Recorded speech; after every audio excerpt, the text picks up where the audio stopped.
en tynd model, ikke sådan, ja, sådan Victoria's Secret. Ja, Victoria's Secret, sådan rigtig carrot, ja. Zac Efron, han har en vild flot krop, han er bare sådan meget lækker. Selena Gomez. Ja. Yes. Cristiano Ronaldo. Cara Delevingne. Candice Swanpole, eller hvad hun hedder. Hende der fra Victoria's Secret. Men jeg synes også, der er nogle andre. Jeg synes, Selena Gomez har en flot krop. Du har en flot krop. Du har en flot krop. Tak.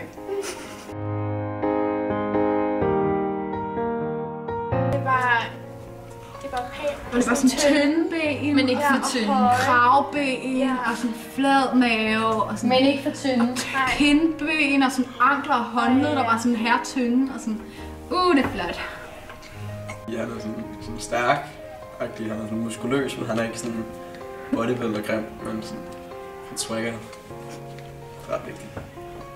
Hun er sådan slank og trænet, tror jeg. Ja. Han er stærk. De har sådan en flad mave på en eller anden måde, ikke? Ja, de er sådan slanke og sådan tynde, og så de former. Ja, men jeg synes ikke, det gør noget, at sådan, de har lyst til det. Lige de to har så ikke så store ben, vel? Nej, det var sjovt. Og sådan tynd, lille, sådan... faktisk høj og sådan nogle lange, flotte, tynde ben og sådan lange, tynde arme, flad mave og sådan... Og så sådan, lav og tynd. kravben og kindben og sådan, det er rigtig flot. Lav og tynd, ja. Ja, og have sixpack og så være sådan forholdsvis stærk, muskuløst bygget, men ikke... Jo, var det mænd. Men ikke hvor man har sådan... Altså sådan alt for store muskler, men hvor det er stadig kontrolleret og sådan naturligt skabt. Ja. En, der er slank og... Ja, men ikke, altså ikke for tynd. Altså. Muskuløs og slank. Den perfekte krop, det er sådan lidt en flad mave, som stadig er lidt trænet, og så hvor man så også har former. Og så flotte ben.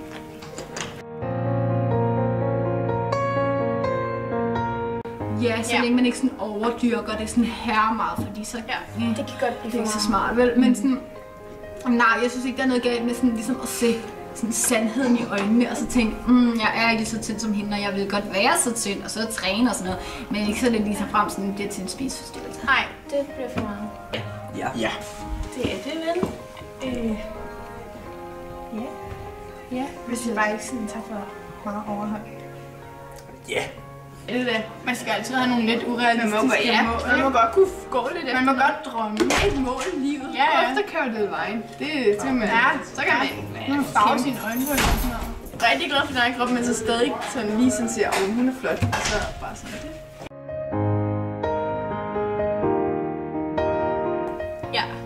Ja, klart.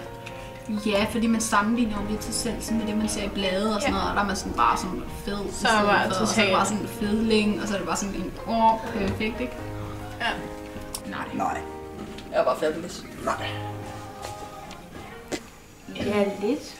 Ikke sådan rigtig Det meget. synes jeg ikke rigtigt. Nej. Ja, nej. Man sammenligner sig vel altid lidt med dem. Man kan stadig godt sige, at det selv er pænt.